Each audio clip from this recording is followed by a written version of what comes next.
వేలాడుచున్నావా ఆలోకానికి మమ్ములు చేర్చే నిత్యనవైనా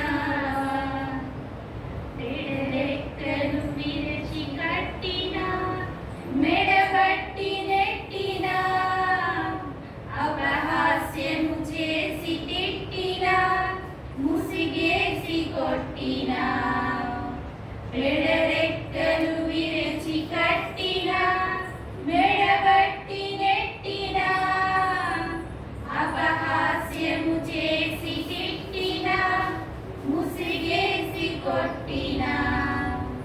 మౌనముగానే సహించితివా మౌనముగా